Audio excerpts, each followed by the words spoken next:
बृहस्पतिवार व्रत कथा।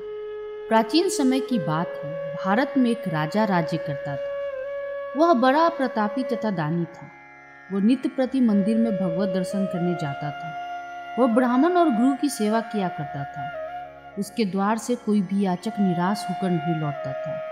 वो प्रत्येक गुरुवार को व्रत रखता एवं पूजन करता, हर दिन गरीबों की सहायता करता। परंतु ये सब बातें उसकी रानी को अच्छी नहीं लगती थी। वह न व्रत करती और न किसी को एक पैसा दान में देती थी। राजा को भी ऐसा करने से मना किया करती थी। एक समय की बात है कि राजा शिकार खेलने वन को चले गए। घर पर रानी और दासी थी। उस समय गुरु बृहस्पति साधु का रूप धारण कर राजा के दरवाजे पर भिक्षा मांगने आए। साधु ने रानी से भिक्षा मांगी तो वह कहने लगी, हे साधु महाराज, मैं इस दान और पुण्य से तंग आ गई हूँ। इस कार्य के लिए मेरे तो पति देव ही बहुत है। अब आप ऐसी कृपा करें कि सारा धन नष्ट हो जाए तथा मैं आराम से रह सकूं। साधु रूपी बृहस्पति देव ने कहा, हे देवी, तुम बड़ी विचित्र हो। संतान और धन से कोई दुखी नहीं होता, इसको सभी चाहते हैं। पापी भी पुत्र और धन की इच्छा करता है। अगर तुम्हारे पास धन अधिक है तो भूखे मनुष्यों को भोजन कराओ, प्यार लगवाओ, ब्राह्मणों को दान दो, धर्मशालाएं बनवाओ, कुआं, तालाब, बावरी, बाग, बगीचे आदि का निर्माण कराओ तथा निर्धनों की कुंवारी कन्याओं का विवाह कराओ। साथ ही यज्ञ आदि करो। इस प्रकार के कर्मों से आपके कुल का और आपका नाम परलोक में सार्थक एवं स्वर्ग की प्राप्ति होगी। परंतु रानी साधु की इन बातों से खुश नहीं हुई। उसने कहा, हे साधु महाराज, मुझे ऐसे धन की आवश्यकता नहीं जिसको मैं अन्य लोगों को दान दूं और जिसको रखने और संभालने में ही मेरा सारा समय नष्ट हो जाए। साधु ने कहा, हे देवी, यदि तुम्हारी ऐसी इच्छा है तो जैसे मैं बताता हूँ वैसे ही करना। बृहस्पतिवार के दिन घर को गोबर से लिपना, अपने केसों को पीली मिट्टी से धोना, केसों को धोते समय स्नान करना, राजा से करना हजामत करावे, भोजन में मांस मदिरा खाना, कपड़े धोबी के हाथ धुलने देना। इस प्रकार 7 बृहस्पतिवार करने से तुम्हारा धन नष्ट हो जाएगा। यह कहकर साधु महाराज रूपी बृहस्पति देव अंतर ध्यान हो गए। रानी ने साधु के कहने के अनुसार 7 बृहस्पतिवार तक वैसे ही करने का विचार किया। साधु के बताए अनुसार कार्य करते हुए केवल 3 बृहस्पतिवार ही बीते थे कि उसकी समस्त धन संपत्ति नष्ट हो गई। भोजन के लिए दोनों समय परिवार तरसने लगा तथा सांसारिक भोगों से दुखी रहने लगा। तब वो राजा रानी से कहने लगा, हे रानी, तुम यहाँ पर रहो, मैं दूसरे देश को जाता हूँ, क्योंकि यहाँ पर मुझे सभी मनुष्य जानते हैं, इसलिए यहाँ कोई कार्य धंधा नहीं कर सकता। मैं परदेश जा रहा हूँ, वहाँ कोई काम धंधा करूंगा, शायद हमारा भाग्य बदल जाए। ऐसा कहकर राजा परदेश चला गया। वो वहाँ जंगल में लकड़ी काट कर लाता और शहर में बेचता। इस तरह जीवन व्यतीत करने लगा। इधर राजा के बिना रानी और दासियां दुखी रहने लगी। किसी दिन भोजन मिलता और किसी दिन जल पी करके रह जाती। एक समय रानी और दासी को 7 दिन बिना भोजन के व्यतीत करने पड़े तो रानी ने अपनी दासी से कहा, हे दासी, यहाँ पास ही के नगर में मेरी बहन रहती है, वो बड़ी धनवान है। तू उसके पास जा और वहाँ से 5 सेर बेझर मांग करके ले आ, जिससे कुछ समय के लिए गुजर हो जाएगा। दासी रानी की बहन के पास गई। रानी की बहन उस समय पूजा कर रही थी। बृहस्पतिवार का दिन था। दासी ने रानी की बहन से कहा, हे रानी, मुझे आपकी बहन ने भेजा है, मुझे 5 सेर बेझर दे दो। दासी ने यह बात अनेक बार कही, परंतु रानी की बहन ने कोई उत्तर नहीं दिया, क्योंकि वह उस समय बृहस्पतिवार की कथा सुन रही थी। जब दासी को रानी के बहन से कोई उत्तर नहीं मिला तो बहुत दुखी हुई, क्रोध भी आया और लौटकर रानी से बोली, हे रानी, आपकी बहन बहुत ही घमंडी है, छोटों लोगों से बात नहीं करती। मैंने उससे कहा तो उसने कोई उत्तर नहीं दिया, मैं वापस चली आई। रानी बोली, हे दासी, इसमें उसका कोई दोष नहीं है। जब बुरे दिन आते हैं तो कोई सहारा नहीं देता। अच्छे बुरे का पता विपत्ति में ही लगता है। जो ईश्वर की इच्छा होगी वही होगा। ये सब हमारे भाग्य का दोष है। उधर रानी की बहन ने सोचा कि मेरी बहन की दासी आई थी, परंतु मैं उससे कुछ नहीं बोली, इससे वो बहुत दुखी हुई होगी।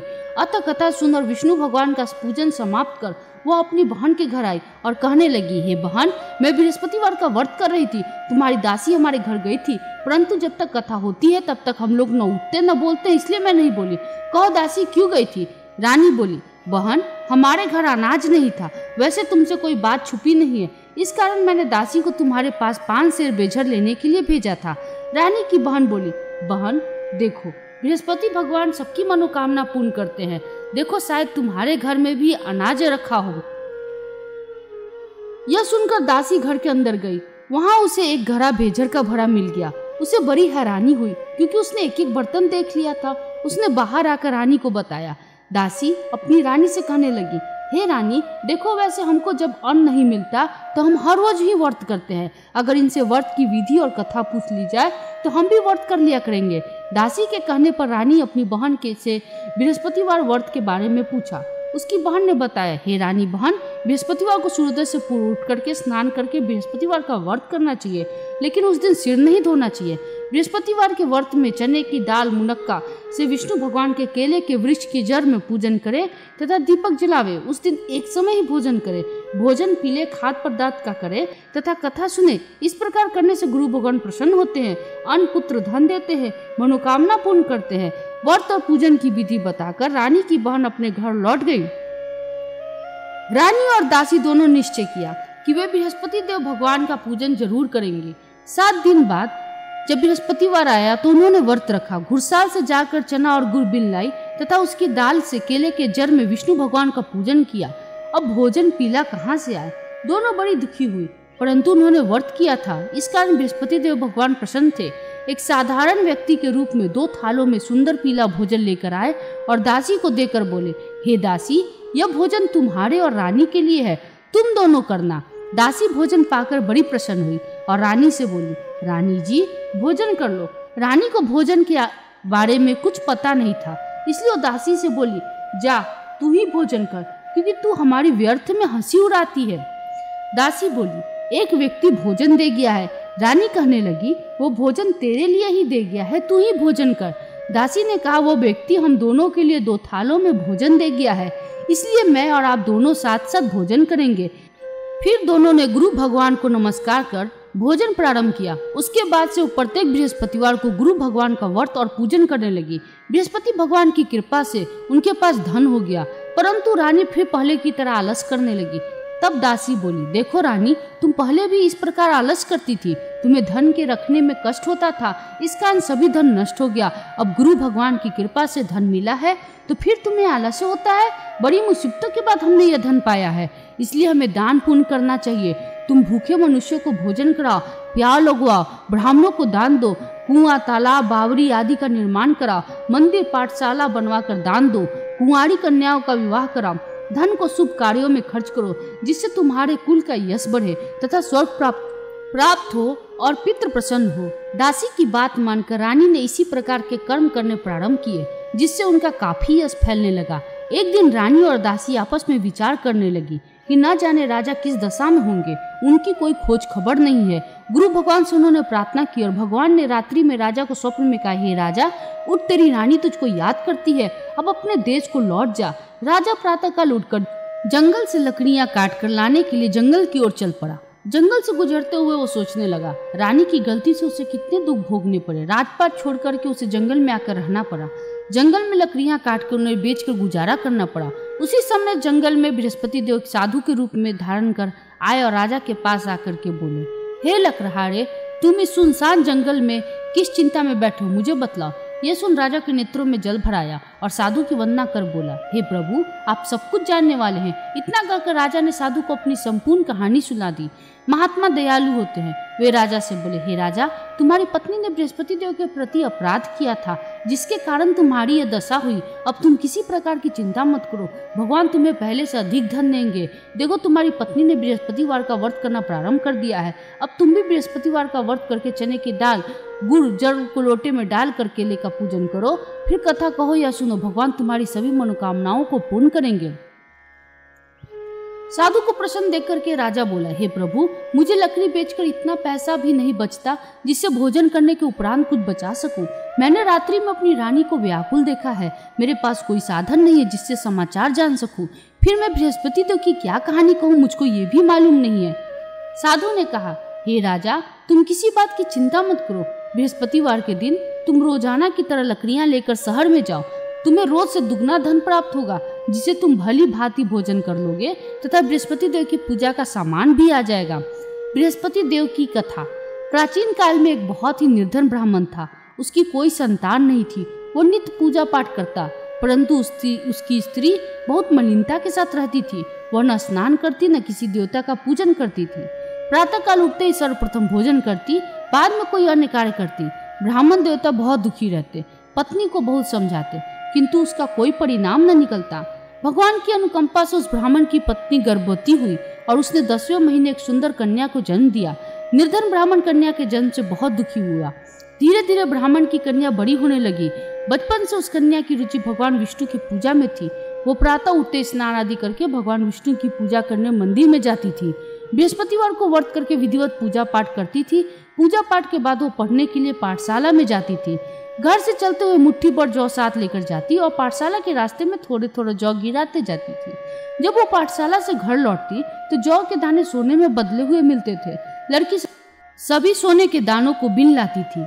एक दिन जब वो सोने के दानों को साफ कर रही थी, उसकी माँ ने कहा, बेटी, सोने के दाने साफ करने के लिए सोने का सूप भी होना चाहिए। अगले दिन बृहस्पतिवार था। उसने भगवान बृहस्पति देव की पूजा करते हुए प्रार्थना की, हे भगवान, यदि मैंने आपका व्रत विधिवत किया हो तो मुझे सोने का सूप दे दो। भगवान बृहस्पति देव ने उसकी मनोकामना पूरी करने का वचन दिया। पाठशाला से लौटते समय उस रास्ते में सोने का सूप पड़ा हुआ मिला। घर लौटकर सोने का सूप अपनी माँ को दिखाकर वो सोने के दाने साफ करने लगी। उसी समय नगर का राजकुमार उसके घर के पास से गुजरा। उस सुंदर लड़की के सोने के सूप में जौ साफ करते हुए देखकर राजकुमार उस पर मोहित हो गया। महल में लौटकर राजकुमार ने राजा से उस लड़की के विवाह की इच्छा प्रकट की तो राजा ने ब्राह्मण को महल में बुलाकर राजकुमार से उस लड़की के विवाह की बात कही। ब्राह्मण तैयार हो गया। धूमधाम से उस लड़की का विवाह राजकुमार से हो गया। दुल्हन बनकर ब्राह्मण की लड़की महल में चली गई। लड़की के चले जाने से ब्राह्मण फिर निर्धन हो गया। उसे कई कई दिन भोजन भी नहीं मिलता था। बहुत दुखी होकर ब्राह्मण एक दिन अपनी लड़की के पास गया। अपने पिता से निर्धनता का समाचार सुन करके उसे बहुत सा धन देकर पिता को विदा किया।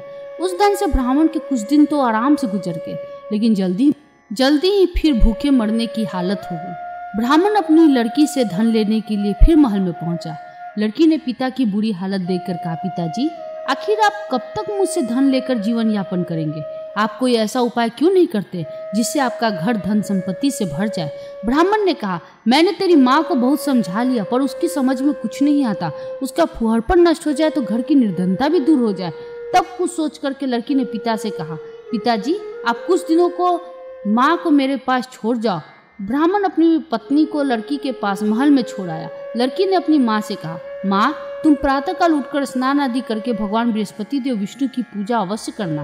पूजा करने से तुम्हारी निर्धनता अवश्य दूर हो जाएगी। लेकिन उसकी माँ ने उसकी कोई बात नहीं मानी। तब क्रोधित होकर लड़की ने अपनी माँ को एक कक्ष में बंद कर दिया। सूर्योदय के समय माँ को जब उठा करके जबरदस्ती उसे स्नान कराया और फिर मंदिर में ले जाकर भगवान बृहस्पति देव की पूजा कराई। कुछ दिनों तक ऐसा करने से माँ की बुद्धि में परिवर्तन हुआ और वह स्वयं बृहस्पतिवार का व्रत रखने लगी। उसके व्रत रखने से ब्राह्मण के घर में भगवान विष्णु की अनुकंपा से धन की वर्षा होने लगी।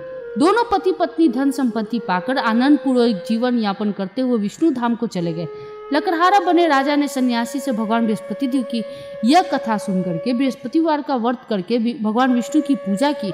उस दिन से उसके सभी कलेश दूर हो गए। लेकिन अगले बृहस्पतिवार को कामकाज में अधिक व्यस्त रहने के कारण उसने भगवान बृहस्पति देव का व्रत नहीं किया। भगवान बृहस्पति देव लकड़हारे से क्रोधित हो गए और उसे भूल की सजा दी। उस दिन नगर के राजा ने नगर में घोषणा करके सबको सूचित किया, प्रत्येक नागरिक मेरे महल में भोजन करने आए। जो नहीं आएगा उसे अपराधी मानकर भारी दंड दिया जाएगा। लकड़हारा बने राजा ने उस नगर के राजा की घोषणा तो सुनी, लेकिन जंगल से लकड़ी काटकर लाने और उन्हें बेचने में देर हो जाने के कारण वह समय पर महल में भोजन करने नहीं जा सका। अतः राजा के सैनिक लकड़हारे को पकड़कर महल में ले गए। राजा ने उसे महल में एक कक्ष में बैठाकर भोजन कराया। उस कक्ष में खूंटी पे रानी के सोने का हार लटका हुआ था। लकड़हारा अकेला उस कक्ष में भोजन कर रहा था। तभी उसने आश्चर्यजनक घटना घटते देखी। देखते देखते खूंटी हार को निगल गई। थोड़ी देर के बाद नगर के राजा ने हार को गायब देखा तो लकड़हारे को कारावास में डलवा दिया। लकड़हारा मन ही मन अपने भाग को कोसने लगा। तभी उसे जंगल में मिले सन्यासी को बृहस्पति देव की पूजा नहीं की, इसी कारण तुम्हें कष्ट हुआ है। लेकिन अब चिंता मत करो, बृहस्पतिवार के दिन कारागार के दरवाजे पर तुम्हें कुछ पैसे पड़े हुए मिलेंगे। उन पैसों से भगवान बृहस्पति देव का व्रत करके उनकी पूजा करोगे तो तुम्हारे सब दुख नष्ट हो जाएंगे। बृहस्पतिवार के दिन दरवाजे पर पड़े पैसे से चने और गुड़ मंगाकर लकड़हारे ने बृहस्पतिवार की कथा कही तो भगवान बृहस्पति देव ने प्रसन्न होकर के उस नगर के राजा को स्वप्न में लकड़हारे को कारागार से मुक्त करने को कहा। सुबह राजा ने अपनी कक्ष में आकर देखा तो खूंटी पे रानी का हार मिल गया। राजा ने लकड़हारे को मुक्त कर दिया और उसे धन और आभूषण देकर विदा किया। लकड़हारा बना राजा उस नगर से चलकर अपने नगर में पहुंचा तो उस नगर में कुएं, धर्मशालाएं, बाग बगीचे देखकर बहुत प्रसन्न हुआ। राजा ने किसी से पूछा, ये कुएं, धर्मशालाएं किसने बनवाई है? सबने उसे बताया कि ये सब रानी और उसकी दासी ने बनवाए हैं। राजा महल में पहुंचा तो रानी ने उसका भव्य स्वागत किया। तब राजा ने निश्चय किया, सप्ताह में एक बार तो सभी बृहस्पति देव का व्रत तथा पूजन करते हैं, परंतु मैं प्रतिदिन व्रत किया करूंगा तथा दिन में 3 बार कथा कहा करूंगा। अब राजा हर समय दोसल्ले में चने की दाल बांधे रहता, दिन में 3 बार बृहस्पति देव की कथा कसता। कुछ दिनों के बाद राजा को अपनी बहन की याद आई। एक दिन घोड़े पर सवार होकर के राजा अपनी बहन से मिलने चल दिया। अभी राजा नगर के बाहर ही पहुंचा था कि उसने कुछ लोगों को एक शव को ले जाते हुए देखा। राजा को स्मरण हो आया कि आज उसने किसी को बृहस्पतिवार की व्रत कथा नहीं सुनाई है। राजा ने उन लोगों को रोककर कहा, भाइयों, आप शव को ले जाने से पहले मुझसे बृहस्पतिवार की कथा सुन ले। लोगों ने राजा पर क्रोधित होते हुए कहा, तुम पागल तो नहीं हो गए हो? लेकिन कुछ बड़े बूढ़े लोगों ने कहा, अच्छा भाई, साथ चलते चलते तुम अपनी कथा सुना लो। राजा ने चलते हुए आधी कथा ही सुनाई थी कि शव हिलने लगा। राजा की पूरी कथा सुनते ही शव उठ करके बैठ गया। लोगों ने हैरानी से दांतों तले उंगली दबाई और अगले बृहस्पतिवार से भगवान बृहस्पति देव का व्रत करने वह कथा सुनने का निश्चय कर लिया। घोड़े पर सवार राजा चलते हुए किसान के पास पहुंचा। किसान अपने खेत में हल चला रहा था। राजा ने कहा, अरे भाई, मुझसे बृहस्पतिवार की कथा सुन लो। किसान झुंझुला कर बोला, अरे भाई, देख नहीं रहा, जितनी देर में तुम्हारी कथा सुनूंगा उतने देर में तो पूरे खेत में हल चला लूंगा। राजा निराश होकर के चलने लगा। तभी किसान के बैल लड़खड़ा कर जमीन पर जा गिरे। किसान के पेट में भी जोड़ों का दर्द होने लगा। उस किसान की पत्नी जब खाना लेकर आई तो उसने किसान से इस बारे में पूछा। किसान ने घुड़सवार की पूरी कहानी सुनाई। किसान की पत्नी दौड़ती हुई राजा के पास पहुंचकर हाथ जोड़कर बोली, भैया, मैं तुम्हारी कथा सुनने के लिए तैयार हूँ। राजा ने उसके साथ खेत पर पहुंचकर बृहस्पतिवार की कथा सुनाई। तभी बैल उठकर खड़े हो गए और किसान के पेट का दर्द भी तुरंत ठीक हो गया। राजा अपनी बहन के घर पहुंचा तो उसकी बहुत आवभगत हुई। अगले दिन सुबह उठ करके राजा ने देखा घर के सभी लोग भोजन कर रहे हैं। किसी भूखे को बृहस्पतिवार की कथा सुनाए बिना राजा भोजन नहीं करता था। उसने बहन से कहा, बहन, क्या घर में कोई ऐसा व्यक्ति है जिसने अभी तक भोजन नहीं किया है? उसकी बहन बोली, भैया, हमारे घर में तो क्या, आपको पूरे नगर में कोई ऐसा व्यक्ति नहीं मिलेगा जिसने सुबह सुबह भोजन नहीं किया हो। तब राजा ने बहन के घर से निकलकर उस नगर में बिना भोजन किए हुए व्यक्ति की तलाश की। एक गरड़िए के घर में उसका बेटा बीमार होने के कारण भूखा रह गया था। राजा ने उसको जाकर बृहस्पतिवार की कथा सुनाई। कथा सुनते सुनते गरड़िए का बीमार बेटा बिल्कुल ठीक हो गया। सबने राजा की बहुत प्रशंसा की। एक दिन राजा ने अपनी बहन से कहा, बहन, अब हम अपने घर जाना चाहते हैं, तुम भी हमारे साथ चलो, कुछ दिन रह करके लौट आना। राजा की बहन ने अपनी सास से पूछा तो सास ने ताने देते हुए कहा, बहू, मायके जाना है तो अकेली जाना, मेरे पोतों को नहीं ले जाना। तुम्हारे भाई को कोई संतान नहीं है, कहीं तुम्हारी भाभी मेरे पोतों को जादू टोना न कर दे। दूसरे कक्ष में बहन की सास की बात सुनकर राजा दुखी मन से अकेला ही अपने नगर को लौट गया। रानी ने राजा से कहा, आप तो अपनी बहन को साथ लेने की बात कहकर गए थे, फिर बहन को साथ क्यों नहीं लाए? राजा ने दुखी होते हुए कहा, रानी, हम निसंतान हैं, इसलिए हमारे घर कोई आना पसंद नहीं करता। रानी ने राजा को समझाया, हे प्राणनाथ, हमें बृहस्पति देव ने सब कुछ दिया है, अब भगवान बृहस्पति देव हमें संतान भी अवश्य देंगे। बृहस्पतिवार को विधिवत व्रत करते हुए राजा रानी ने भगवान बृहस्पति देव से संतान के लिए प्रार्थना की। कुछ दिनों के बाद उन्होंने स्वप्न में दर्शन देते हुए कहा, हे राजन, तेरी मनोकामना पूरी होगी।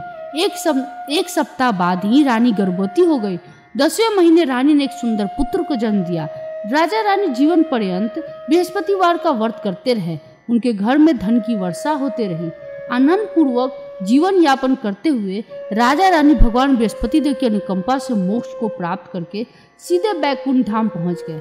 बृहस्पतिवार को विधिवत व्रत करते हुए जो स्त्री पुरुष भगवान विष्णु की पूजा करता है, भगवान उनकी सभी मनोकामनाएं पूरी करते हैं। सब बोलो विष्णु भगवान की जय, लक्ष्मी माता की जय, सभी देवी देवता की जय, हर हर महादेव की जय।